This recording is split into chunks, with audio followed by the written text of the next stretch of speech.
What's up, everybody, and welcome to another episode of Team Chat Podcast, the first episode of Team Chat Podcast of the new year of 2020, a new Happy decade, New new Year. Oh man, it's To Happy us New Year to you. and to all of you. Yes, of course. I'm one of your hosts, Jerrett Wilson, joined by Rachel Mogan. Buongiorno. Happy New Year, all that The wonderful first stuff. buongiorno of 2020. The first buongiorno. So many firsts this episode of this new year. It's great. It's going to be good.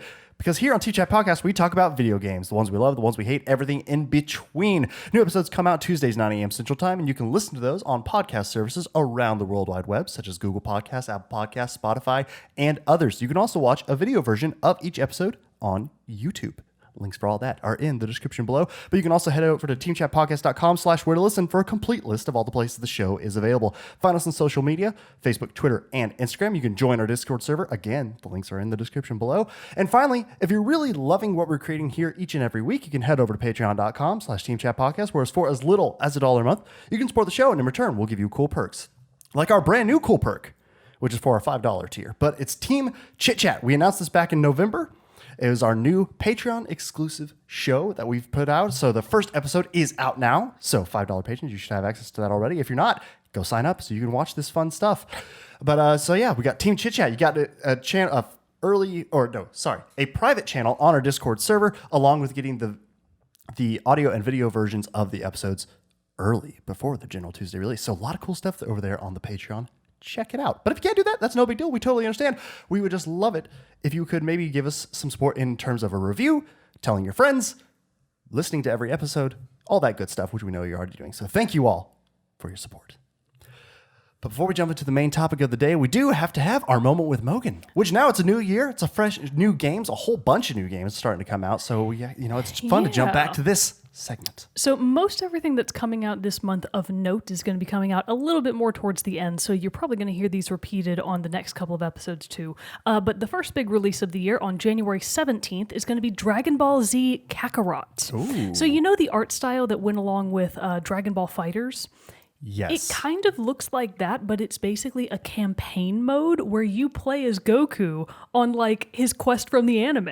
Okay. So it's like you're following the events of the anime and you're playing as Goku, and it's like, what a cool, fun idea. I really hope that it goes really well. I bet fans of the show are incredibly excited. I'm sure they are. That's for PlayStation 4, Xbox One, and PC. Again, that's January 17th. Tokyo Mirage Sessions FE, which was originally a Wii U title that I heard a ton of great things about, but it was for the Wii U, is coming to the Switch on January 17th as well. That is a Switch exclusive. Mega Man Zero/ZX Legacy Collection is coming out for PlayStation 4, Xbox One, Switch, and PC on January 21st. Also on the 21st, we have Moons of Madness for PlayStation 4 and Xbox One.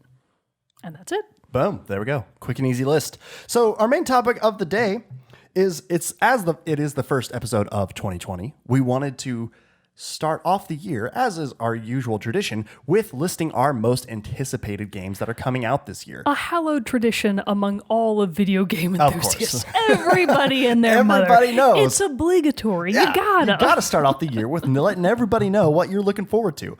I mean, We should have gone with like least anticipated. yeah, the ones that we're just like, I'm not even going to play this. I'm not even going to give gonna it worth my time. It's barely worth my time to mention its we name here. should do that. That would have been really funny. That would be really funny. Hindsight is 2020, as they say. Oh, So many jokes. God, that's going to get so old. It really is going to get old, and I swear to God, that's the last time I'll make that joke. Okay. So you got one, and I'm eventually going to get one. You have one. We each can make that joke once, All right, and then we have to move on from it. Seems fair. But since we did want to get more of just our opinions on this one, we reached out to our listeners to see if they had any of their most anticipated games that they wanted to share. And we had quite a few good responses from there. I like Fuchsia responded, and I loved her response because she says March 20th, Doom Eternal, baby. Which was a joke. It's a big joke, but I loved it because her actual most anticipated game is Animal Crossing New Horizons. Obviously. See, I was trying to think of like a fun like play on something. I was trying to go off of something of Tom Nook's tomfoolery, but then I couldn't. I don't know. It didn't come together as quickly before she hit me with that Doom Eternal joke, which was just Nintendo way should better. consider that for some April Fool's joke. Or like some DLC or something like that, or a spin-off game, something. The follow-up to Pocket Camp should be Tom Nook's tomfoolery. I don't know what you do. Why don't you write Nintendo and Sure. tell them that? Okay. Do you think Reggie still has enough pull, or do I need to go straight to? No, he's definitely got some pull. He's got enough pull to I make think it happen? he's still like the shadow leader. I think he's still in charge. Yeah. I mean, I could go straight to Doug Bowser, Personal but also, I mean, just Reggie seems like a cool dude. You know what I mean? But Fuchsia also said that something else she's really excited for is the next Minecraft update, which will be update 1.16. It's coming out this year, but we have no idea when, and it's going to be huge, and it's what she's been waiting for. So she's also really excited for Rune Factory 4 Special and 5. Very cool. Destroyer, gave us a list. He's looking forward to Final Fantasy VII, the remake, Resident Evil 3, Cyberpunk 2077, Neo 2, Doom Eternal, Bayonetta 3. These have question marks. Bayonetta 3 and Hellblade 2. Last of Us 2 does not have a question mark because it should not have a question mark on anybody's list. Silk Song, question mark, and Elden Ring. Oh, maybe I guess if those are coming out this year. Yeah. But so far, okay, so the Bayonetta, Hellblade, Silk Song, and Elden Ring all are TBDs on the confirmation, but still slated to potentially be for 2020. We also had a response over on Twitter from Luke Croft. Let me jump over to that real quick. Where is my profile? There it is. There it is. There we go. All right. So he says, of course, The Last of Us Part 2, but also Ori and the Will of the Wisps and Bleeding Edge. Bleeding Edge, I don't think I know anything about. Bleeding Edge, I think, if I'm remembering it correctly, it's Ninja Theory's new game that's coming out. That's like blah, blah, blah, blah, blah. I'm spelling it wrong, but I think it's a battle royale. Interesting. In that case, Or just solo multiplayer game. Then I'm not interested. Multiplayer combat video game being developed by... Okay, so it's not a battle royale. I was wrong. Oh, okay. But so it's just a multiplayer combat video game being developed by British developer Ninja Theory and published by Xbox Game Studios. Should come out March 24th of 2020. Is that an Xbox exclusive? For now, yes. I Good think. for them. No, it would be because it's Ninja Theory, duh. And Ninja Theory is a Xbox studio at this point. Gotcha. Cool. But I really pushed myself this year because I feel like every time we do this topic, if not all three of the games I normally talk about wind up not actually coming out in the year that they're going to be here. So I played my bets. I've hedged my bets safely in my picks to be like, no, these ones are confirmed unless they get delayed to high heaven. There's no chance of them being pushed out of 2020.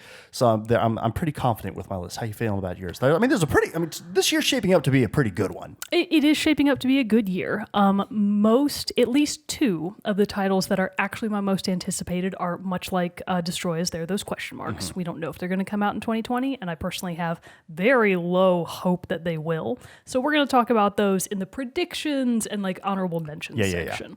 For the ones that we do know about, why don't I just start with like my third most anticipated one? That's actually how I was going to do it. I'm doing it by release date, but it actually kind of works out in order from my least to most expected. I'm not doing it by release date because they pretty much all come out in March. March is stacked, So what are you going to do for the rest of the year? I don't know. So the first one, I actually have some reservations about saying that it's one of my most anticipated because it's Final Fantasy VII. And as you and I have harped on for what feels like years now, I have a lot of concern about the episodic thing.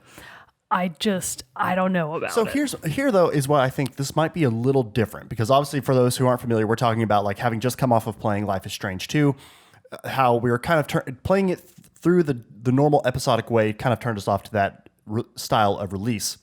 But I feel like it'd be different for Final Fantasy VII because just from what they've said of how the sheer expansiveness of just this first episode is and how they're kind of redoing the game, I kind of feel like if they release it and it's only like a 3-hour episode, it won't be. It won't be. That's what I mean. So like I feel like it'll feel like a bigger game. So I feel like you'll have more there. And so the second episodes are going to feel almost, I feel like part 2, part 3, like sequels rather than a continuation of the base game. That's not what I'm worried about because they're not sequels. Final Fantasy VII is one game. Right. I mean, if you've played it before, you know exactly what's coming. What I'm worried about is the feeling of losing your momentum because if you're a diehard Final Fantasy fan, which I consider myself to be, and I'm really excited about Final Fantasy VII, everything that they've shown about it, from the new gameplay mechanics to the graphics, the voice acting, 5 stars across the board, 10 out of 10 great. would recommend. But that feeling that we experienced again and again with the previous episodic games that we've played is when you have a long expanse of time between when you're able to get your hands on the next one, you could in theory beat one of the episodes in a fairly small amount of time. Mm-hmm. If it only takes you a month to get through the first episode, and then you've got 6 months, a year, I'm going to say it's probably a pretty before the lengthy amount of next time one between comes each out, one. that freaking sucks. That does. And that's what I'm worried about, is that it's going to feel like just for freaking ever before the next episode comes out. And that's why I have like trepidation and reservations about it. But all the same, I am still really excited about Final Fantasy VII. To see, I'm actually not 100% certain that this is a feature they kept in, but the materia system from Final Fantasy VII was one of my favorite mechanics from a Final Fantasy VII game. Materia are in the movie, the animated feature film Advent Children, which I own on DVD to this day and have watched many times in Japanese and English, and also own a couple of action figures from. Don't worry about it. Just a low-key fan. Don't worry about it. The materia are basically these really pretty, like, little orbs. They look like large, sparkly marbles. Okay. But they give you different abilities. So they give you, like, different buffs and powers, and you equip them to different characters to give them different assets. It's a lot of variety in a battle system, and it just makes things a little bit more interesting and gives it that little leg up and an extra edge to just give the system more depth in terms of the combat mechanics. Like I said, I can't prove that the materia system is making it into the remake, because I've reached the point where I've stopped watching new trailers and new releases about it, because I'm like, no, I don't want to know. At this point, I want it to all kind of be a surprise, air quotes, as much as it can be. So maybe materia is still going to be part of the remake. I hope so. And if it is, hooray! And if it's not, I'm sure they replaced it with something as fun. Right. But yeah, so mine's Final Fantasy VII Remake. Nice. Episode 1. Frowny face. Episode 1 of... I wonder how many they will actually make. Have they said? I don't know. I'm not sure they've said. I also don't know if they have a set release schedule for them. Because, like I said, I've done basically no research beyond knowing that it's coming out and it's going to be episodic and it looks amazing. I'm just going to give it a quick Google real fast. Episode... And that Barrett, controversially, is the Mega Man of Final Fantasy. Yeah. Oh, yeah, because he's got like this huge gun arm. Or is he the Samus of Final Fantasy? Listeners, weigh in. Tell us, is Barrett the Samus or the Mega Man of the Final Fantasy series? How many episodes? Square Enix. Okay, so yeah, there's nothing really known On quickly, one of our that a quick Google will let you know. On one of our future episodes of Team Chit Chat, I'm going to bring in my action figures. I've got a Cloud and a Vincent. You should. From Final Fantasy Advent Children, and we can like make them fight, even though they're on the same team. We can make them have a nice sit-down meal together, and we can like cook tiny cooked food. by Palicos. Like cooked by Palikitties. Anyway, so that's my third most anticipated of 2020. Nice. So my number 3 is one. Actually, I mean, the thing is, we've probably heard people have heard us talk about these games, I'm sure, a lot already, and all 3 of mine are, I'm pretty sure people could guess. Yeah, none of these are going to be surprises. Yeah, but my number 3 is, though, the first one's coming out on February 11th, Ori and the Will of the Wisps. Oh, okay. Especially after finishing Ori and the Blind Forest last year, and how great of a game that broke your top 10 list. Oh, yeah. It was a new addition. It was top 5 in my top 5, I believe. Yeah, because I think it moved to top 5 and Life is Strange went to number 4. How dare you, for starters? Why? But Life is Strange? No, it's amazing. Life is Strange moved up. Oh, yeah, you're right. It did. But yeah, so I'm really excited about that game for so many reasons. One, just because Ori and the Blind Forest was the most, I would say, emotionally impactful platforming game I've ever played. And for me, with games, that's a very big thing. I like it when I can really get drug into the story, and not drug into, hooked by the story.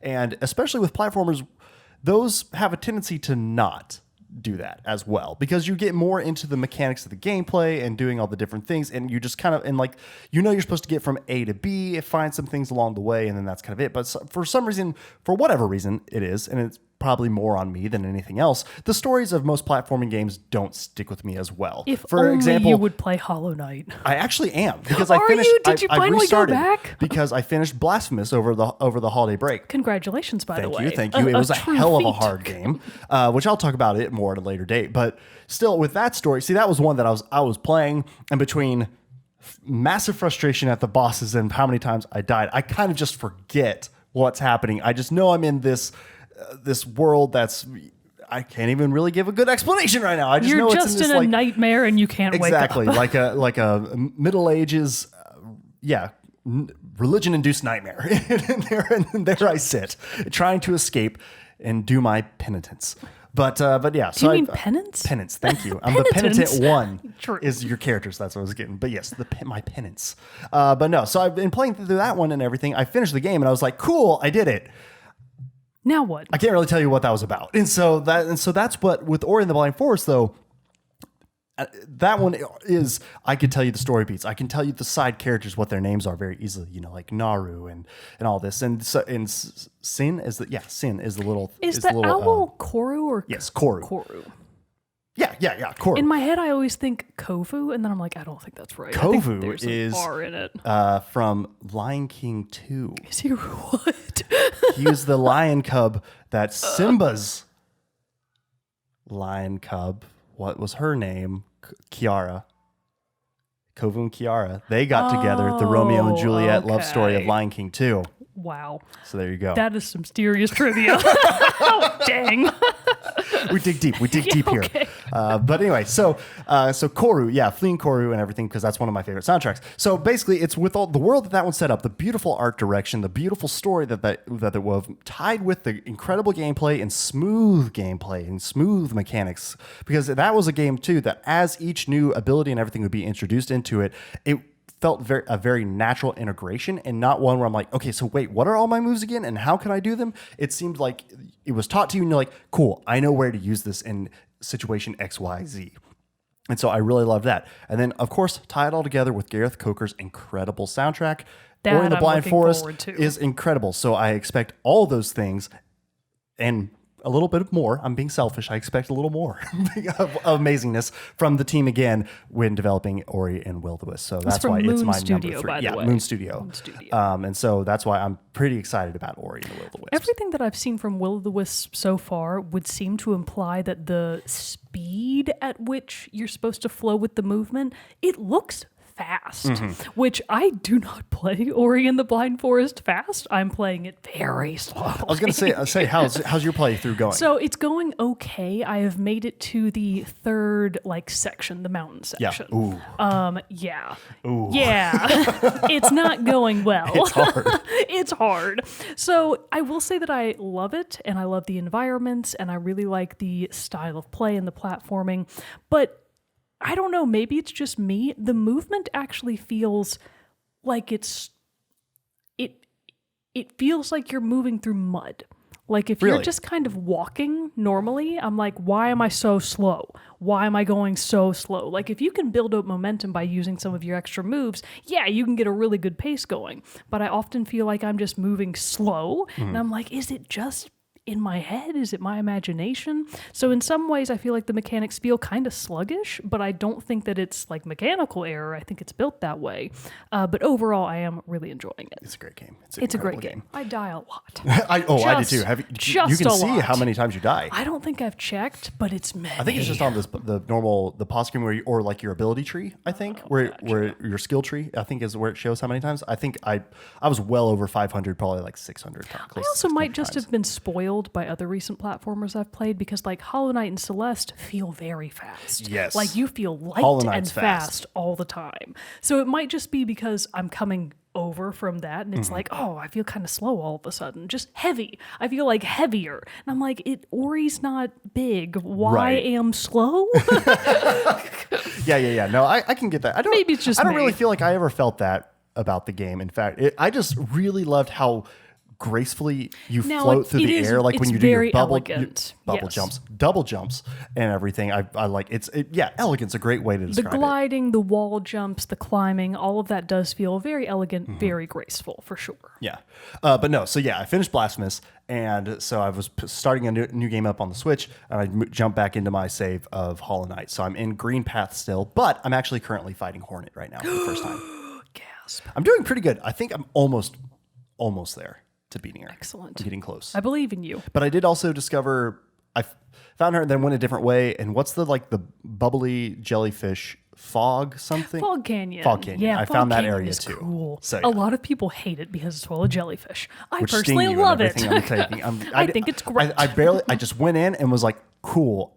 I'm gonna go finish up here first. That's a good instinct to have. Sometimes you're just not ready to move on. Yeah, and I've learned that a lot with games. I need to finish the first area before I go on to the next one. So I'm doing better about it. Eventually, you're about to get to the point where you will have a new mechanic introduced that just totally opens things up for you. So keep going in Green Path. You got to beat Hornet. I will say a lot of my past complaints with the game were due to my I can't talk today. Switch drift issues that I was having and making it very difficult to like hit precise jumps. And now I'm not having that problem at all. And it's so much more fun. Excellent. So yeah, I just drug my feet on getting that fixed way too long. Do you not play with the Pro Controller? Not normally, because when I do play my Switch, I'm playing it either in bed or out in our new hammock and everything like that. So Fender loves the new hammock. He does love the new hammock. Look out for some photos. Oh yeah, we'll post those on the Discord for another reason to join the so Discord. Cute. Exactly. So what is your second most anticipated game of the year? Take a wild guess. Okay, Animal Crossing New Horizon. No. Oh, okay. Wait. I'll give you a hint. It's got 2 in the title. Second. Bravely Default second. I'll give you there. one more try. You're so God. close. It's Bravely Default 2. Oh, okay. But I was there. Because Bravely Second and Bravely Default are two different things. We've already talked about. It's coming back around and it's hitting me. I will fully agree that the name is stupid. So it's Bravely Default 2. It's Bravely Default 2 because there was Bravely Default followed by the direct sequel Bravely Second, and now it's Bravely Default 2. And it's like, that makes no sense. Why would you title it this way? I don't know why they didn't just call it like Bravely Default New Horizons or something like that. I think a different title would have helped clear up a lot of confusion. But to be clear, I went back and watched the trailer again, the reveal trailer that they played at the Game Awards. So this is coming off of, it's only been about a month since they announced it in the first place. I feel it's definitely slated to come out in 2020. I feel pretty confident that it's going to come out in either summer or fall 2020. I really don't think it's going to wind up being a spring title. It is coming out exclusively for the Switch. This is a Nintendo original IP. It was for the 3DS originally, but now that's going to be on the Switch. The things that I'm the most excited about are all really quality of life improvements that I hope will come to pass. Okay. Not necessarily anything to do with the gameplay, because the battle system from Bravely Default and Bravely Second is so much fun. Like, all they have to do is like keep it more or less the same, and I will be perfectly happy with that. Don't fix what's not broken. Right. It's already really, really good. The job class system and the experience points and how you level characters up in their respective jobs and their classes is really challenging. But I'm looking forward to being able to do it all again. I hope that they're going to have some fun new job classes. They added a lot of new ones in Bravely Second, like the chef, like the baker. You get like a pastry chef master, and you like bake cakes and throw icing, and it like does buffs and debuffs, and it's like, sure. Okay. I'll take this. It's ridiculous and amazing, along with some of the much more common job classes like thief, black mage, white mage, red mage, which is really specific to JRPGs, samurai, that kind of thing. So I'm expecting all of the same kind of core job classes to still be there, along with what I hope will be some new and interesting ones. They introduced a kitty girl in just a cat. Like, you basically become a cat person in Bravely Second. I could do without that one. If they want to take that one back out. I tried it, and I was like, I just don't get it. Just didn't click. I don't think this is what I'm going to use. So I'm really excited to see some new job classes. I hope, fingers crossed, there appears to be a whole new set of core characters. They briefly showed the 4 new party members that you're going to probably have as your main party. Right. Don't know anything about them, just that they look cool. Yay. Yeah. The thing that I'm most hopeful for is that Okay, there we go. Sorry, our producer is yowling. He's getting a little vocal. Meowing up a storm. Anyway, speaking of cats, he was mad because I was talking bad about cat That's true. people. Sorry. Keep it to yourself. Sorry, Henri. Anyway, so one of the things that I was actually always persistently annoyed about in Bravely Default and Bravely Second is that, and this was probably due to constraints around the 3DS, Speaking of the environments, you would find new towns, you would find new environments, and they would be pretty limited. Like when you would get to a new town or even a new city, it would be like, okay, here's the magic shop, here's the item shop, here's the armor shop, here's the scroll shop where you can buy new magic spells, and here's the inn. And that was kind of it. Okay. In terms of being able to explore environments, very limited. That's not really what the game is for. It's a JRPG. It's much more about the battle system. But something that I would have really liked that I feel like they did a great job of in Octopath Traveler is by introducing that 2D, 3D aspect of having these much more enhanced environments. In Bravely Default and Bravely Second, it used a classic JRPG system of having an overworld. So when you leave a town, you're kind of immediately like juxtaposed over the world itself. And perspectively, you're like a giant. Right. And you're just kind of walking over mountains and plains, and if you run into the sea, you have to get on a boat. But it's all in micro scale because you're huge and you're just basically walking over the world. That's the overworld. It's really common in many JRPGs. Most of them use it at some point, and I don't like it.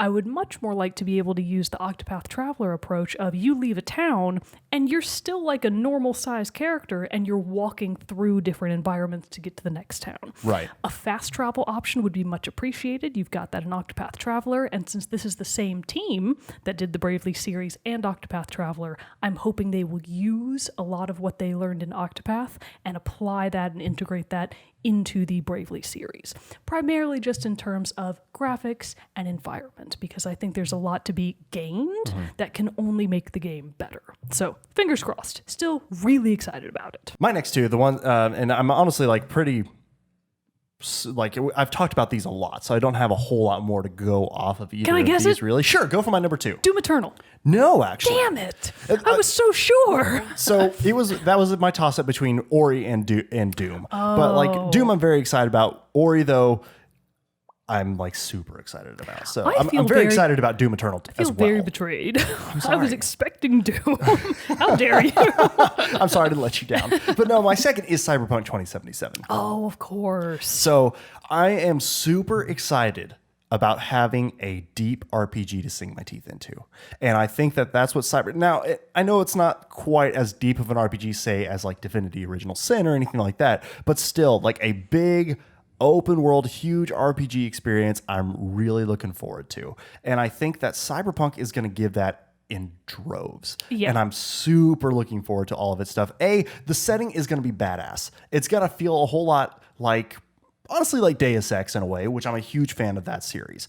I also am feeling good about it, even though normally for bigger open world games like that, first-person shooter isn't typically my first choice. I would much prefer a third-person, especially if it's a game that gives you a lot of character customization. I want to be able to see my character. I want to be able to see how cool I look. I don't just want to have the guns that I can see. But still, so that's like my one little bit of hesitation about the game that I have. But I also know that I'm still, though, excited for what I have played of The Witcher 3. Seeing CD Projekt Red take that in the normal third-person view that they have for their games and everything like that and move it into the first person and interacting through the world that way, I'm pretty excited about. Plus, also, Cyberpunk World means we're going to get an awesome Cyberpunk score. Yes, please. Yeah, Give me I am more excited of that. about that. And I just think with the in-depth character customization, the really, like, the feeling that they have that, yes, your actions will have consequences. You will be able to, like, change... go through, just explore all these many different paths, the different job titles that they're going to have, or a thing that you can have to take out throughout the world. I think it's just going to be unlimited possibilities of choice, and that is very exciting. I really want to be an accountant. Just be like, I'm cool. You guys go do your jobs. I want to leave my life of shady crime and go be an accountant. I'll just sit behind the desk pushing buttons on the Crunch some calculator, numbers. making some spreadsheets in Excel, going about my day. Helping people with their taxes. Exactly. It's important. They need It's that important. in that day and age. Somebody has to help keep order. Oh, yeah. And Keanu Reeves.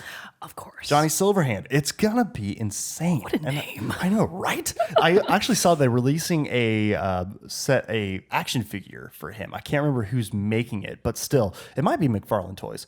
But it's him playing like an electric guitar, and he looks like he's just rocking out, and it looks amazing. Oh, Keanu. So yeah, for all these reasons and more, and just I really do think it's gonna be the in-depth RPG, and like it's going to be the game that I sink into, and probably be like the next Reddit, where I won't be done with it for a very, very long time. So it'll be something where I'll probably be giving more updates to as I play it, rather than just one big concise game, and that is exciting. But I'm also then trying to finish. It comes out in April, so it's not like I have a whole lot of time to finish up some of the other games, like Ori and the Will of the Wisps. Although, again, like I said, I'm going to be better about finishing the main story first before I jump into the side quests. And Ori is a much shorter game.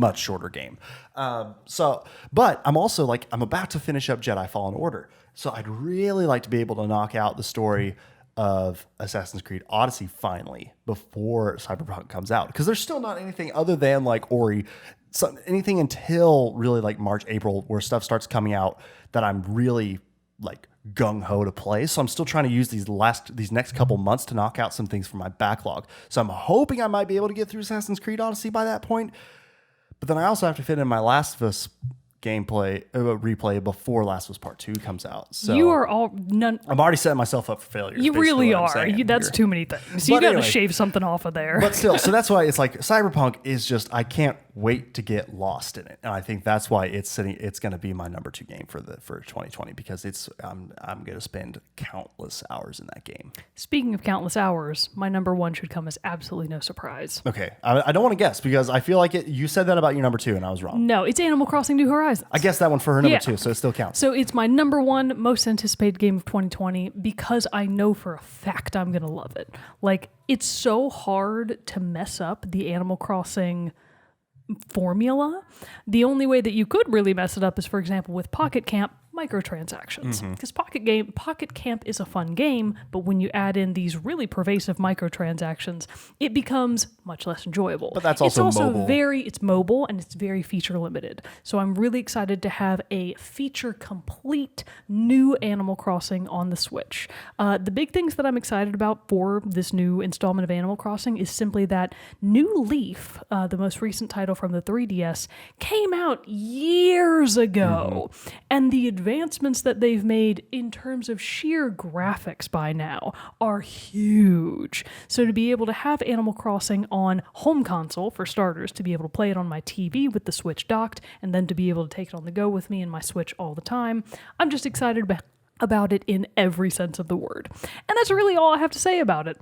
I don't know much about it. I haven't watched any of the new trailers because I don't want to know. I just know that it's beautiful, it's Animal Crossing, it's on the Switch. End. Well, because didn't they just released there was a Japanese commercial or trailer that came out over the holiday? Yeah, and I didn't watch that. Okay, yeah. Yeah, so I have no idea what's in it. But that's the thing. You got to build that anticipation for this new game, because you want to be able to enjoy it to its fullest. And I know I will, so I'm not concerned about it at all. Nice. I know it's going to be an amazing game. I trust Nintendo with Animal Crossing. They have yet to super mess it up. So hurrah to the future. And that comes out in March 2020. Right, so soon. Really soon. And you're going to have all year then to play it. I gotta get a pre-order out there. I haven't pre-ordered it yet. And it's probably going to sell out. Yeah. Probably should do that. I need to do that. So my number 1, if anybody would love to take a huge guess as to what it is. Could it possibly be The Last of Us 2? Yeah. What a surprise. So very much like you, though. The Last of Us Part 2 coming out now May 29th. Got a little bit delayed. It was going to be February now, and they pushed it to May, which, again, I'm kind of okay with now, because that gives me more time to get my Last of Us replay out of the way.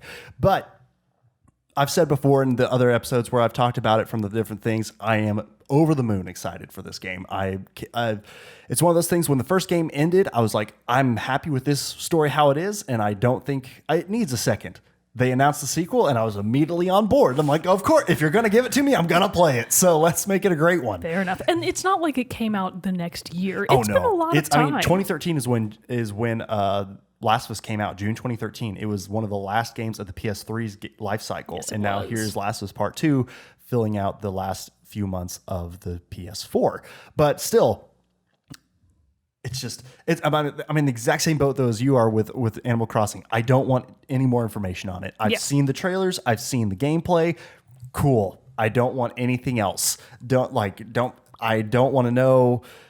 I don't want to see oh, here's this cool shot from this new spot that shows off this character that we haven't seen yet. I don't want that. No, thank you. I want dead silence until I get to the game, which is something that I somewhat struggle about as due to us wanting to talk about these games or whatever. But for certain things, it doesn't matter, and I don't care. And just The gotta Last of block Us it out. is one of those games. I want day one, as I'm playing that game on May 29th, I want to just be blown away by what I experience. And I have a feeling Naughty Dog is going to deliver because they put an extra bit of love and care into those games. And my God, I couldn't be more excited about that one. So Last of Us Part 2 is obviously my number one game for 2020. Indeed. So I've got a very small handful of honorable mentions All right, to close hit me us with out. those. And these are both no release date. So I strongly don't think that either of them are going to come out in 2020.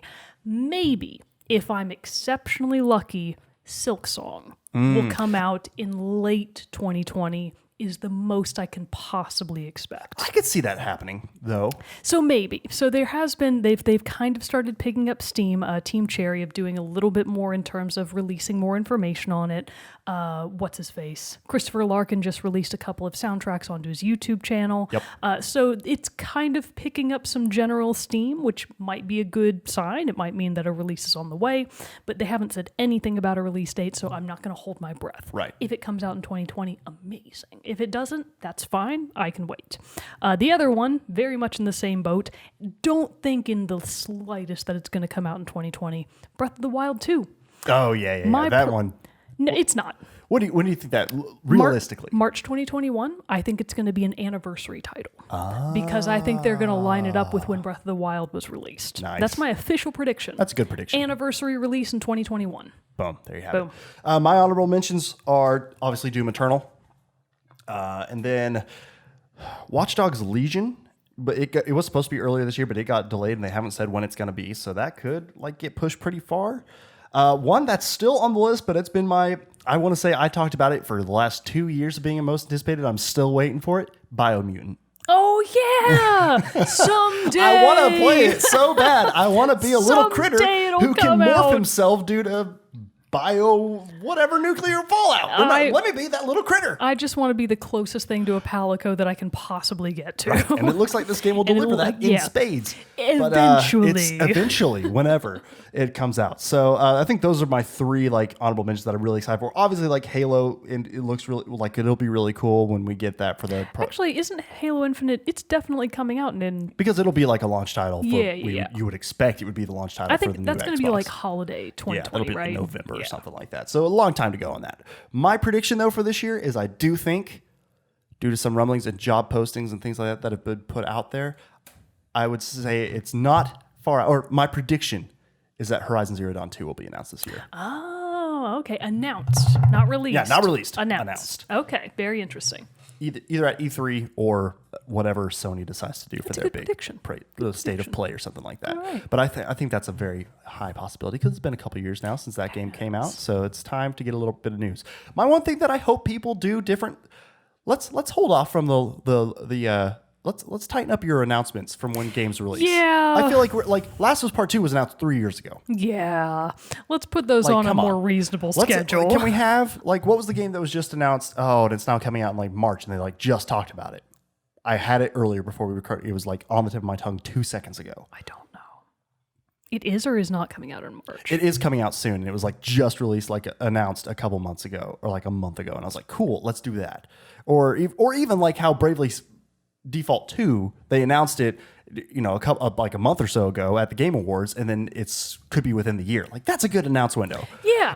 Because now I'm expecting it. What Respawn did with Apex Legends, they announced it literally 2 days before they dropped it, and it was amazing. That I don't like, because if you're financially strapped, you need to be able to save up money. But it's Apex different was with free to Apex play. because it's free, but still. Still, I like a little prep and anticipation time. Yeah, that's always good too. But no, yeah. So there's a lot of good stuff coming out this year, and I know I've already backloaded myself a little bit this year. But my one big, and it's a very ongoing. I'm not going to try to do it within this year, but I did make a new gaming resolution in that I'm going to try to play through all Star Wars video games. and potentially stream them as I do it. So I Why think are you that'd be a lot of doing fun. this to yourself? Well, because those are ones. Let's like I'm a Star Wars fan, and I will love video games. They cut them together in so many great ways in video game form. I need to play through them. I've already played a lot, and so I've always but said like all of them in this year. no. I'm not okay. gonna. I'm gonna start this year. I see. That's Never what I'm saying. mind. That's There's no different. way in hell I'd play was through about them to say, all that this year seems impossible. and keep up with current releases. No way in hell. I know when to limit myself in And some maintain ways. a family. Exactly. One of them has to go. Exactly. And been playing through that one. Yeah, I'll make that reach out throughout the year. But so I'm excited to jump into those two because there was actually a big sale where I was able to snatch up like on GOG.com. I was able to snatch up like 10 more of them for like $20 because they Very just nice. put them on a ridiculous amount of sale. So it was awesome. Well, a lot to look forward to this A year. lot to look forward to this year. So that wraps up our most anticipated games for 2020. Well, we've shared some of our listeners what their anticipated games for 2020 are, but we would still love to hear from the rest of you. So leave a comment below, send us an email at teamchatpockets@gmail.com, hit us up on social media. We'd love to hear from you. But before we go, we do have to do our soundtrack spotlight, which is a track from The Last of Us Part 2 that has been released already. It is The Last of Us Cycles by Gustavo Santaolalla. So we'll be listening to that after the close of the episode, which is now. But until next time, everybody, I'm one of your hosts, Jerrett Wilson, joined by Rachel Mogan. Adios. We'll see you all next week for another great gaming topic. Stick around for the song.